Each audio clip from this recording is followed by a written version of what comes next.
ಈ ದಿನ ಮದ್ದೂರು ತಾಲೂಕು ಸೆಟ್ಟಳ್ಳಿ ಗ್ರಾಮದಲ್ಲಿ ದೇಸಿ ವಾಷಿಂಗ್ ಮಿಷಿನ್ ಇನ್ಸ್ಟಾಲ್ ಮಾಡ್ತಾ ಇದ್ದೀನಿ. ಸ್ನೇಹಿತರೆ, ನೀವು ನೋಡ್ತಾ ಇರ್ಬೋದು ದೇಸಿ ವಾಷಿಂಗ್ ಮಿಷಿನ್ ಯಾವ ಥರ ಕೆಲಸ ಮಾಡ್ತಾಯಿದ್ದೀನಿ ಅಂತ. ಈ ದೇಸಿ ವಾಷಿಂಗ್ ಮಿಷಿನ್ ಗ್ರಾಹಕರನ್ನು ಈ ದಿನ ನಾವು ಮಾತಾಡ್ಸೋಣ. ನಮಸ್ಕಾರ ಅಕ್ಕ, ತಮ್ಮ ಹೆಸರು ಗೊತ್ತಾಗಲಿಲ್ಲ. ವಸಂತ ಅಂತ. ಗೌಡ್ರ, ನಿಮ್ಮ ಹೆಸರು? ಶಿವನಂಜಮಣ. ಪುಟ್ಟ, ನಿಮ್ಮ ಹೆಸರು? ನಂಜಾಮಣಿ. ನಂಜಾಮಣಿ. ಈ ವಸಂತ ಅಕ್ಕ, ಇದು ವಾಷಿಂಗ್ ಮಿಷಿನ್ ದೇಸಿ ವಾಷಿಂಗ್ ಮಿಷಿನ್ನ ಫಸ್ಟ್ ಟೈಮ್ ಎಲ್ಲಿ ನೋಡಿದ್ರಿ ನೀವು? ನಿಮ್ಮ ಅಂಗಡಿಲೇ ನೋಡಿದ್ದು. ಅಂಗಡಿಯಲ್ಲಿ ಡೆಮೋ ನೋಡಿದ್ರಾ? ಡೆಮೋ ನೋಡಿ ನಿಮ್ಗೆ ಲೈಕ್ ಆಗಿ ತಗೊತಾ ಇದ್ದೀರಾ? ಇಷ್ಟ ಆಯ್ತು, ಅದಕ್ಕೆ ಪರ್ಚೇಸ್. ಏನು ಇಷ್ಟ ಆಯಿತು? ಇದು ಕಡಿಮೆ ನೀರಲ್ಲಿ ಬಟ್ಟೆ ವಾಶ್ ಮಾಡ್ಬೋದು. ಸ್ನೇಹಿತರೆ ಗಮನಿಸಬೇಕು, ಕಡಿಮೆ ನೀರಿನಲ್ಲಿ ಬಟ್ಟೆ ವಾಶ್ ಮಾಡ್ಬೋದು. ಆಮೇಲೆ ಮತ್ತೆ ಎಲೆಕ್ಟ್ರಿಕಲ್ ಹೆಂಗೆ, ಇದಕ್ಕೆ ಬೇರೆ ಏನು ಎಕ್ಸ್ಟ್ರಾ ವೈರಿಂಗ್ ಬೇಕಾಗಿಲ್ಲ. ಎಲೆಕ್ಟ್ರಿಕಲ್ ಸರ್ಕ್ಯೂಟು ಎಕ್ಸ್ಟ್ರಾ ವೈರಿಂಗ್ ಏನು ಬೇಕಾಗಿಲ್ಲ. ಇದರಲ್ಲೇ ನೀವು ಇದು ಮಾಮೂಲಿ 5 ಆಂಪ್ಸಲ್ಲೇ ಕೆಲಸ ಮಾಡುತ್ತೆ. ಹಾಗಾಗಿ ಯಾವುದೇ ಥರದ ಎಕ್ಸ್ಟ್ರಾ ಖರ್ಚೇನು ಬರೋಲ್ಲ. ಆಮೇಲೆ ಎಲ್ಲಿಗೆ ಬೇಕಾದ್ರೂ ಇಟ್ಕೋಬೋದು. ಸ್ನೇಹಿತರೆ ಗಮನಿಸಬೇಕು, ಇದನ್ನು ಎಲ್ಲಿ ಬೇಕಾದ್ರೂ ಎತ್ಕೊಂಡು ಹೋಗ್ಬೋದು.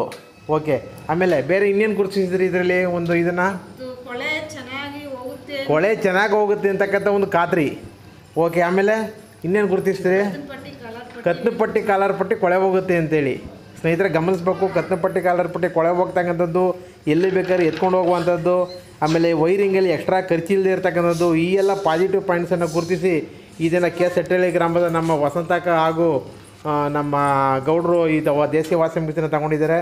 ತಾವು ಕೂಡ ದೇಸಿ ವಾಷಿಂಗ್ ಮಿಷಿನ್ ಕೊಂಡ್ಕೊಳ್ಳೋದ್ರ ಮುಖಾಂತರ ದೇಸಿ ವಸ್ತುಗಳ ಪ್ರೋತ್ಸಾಹ ಕೊಡಬೇಕು ಅಂತ ಕೇಳ್ಕೊತೀನಿ. ಎಲ್ಲ ಗ್ರಾಹಕರಿಗೂ ನಮಸ್ಕಾರ ಸ್ನೇಹಿತರೆ.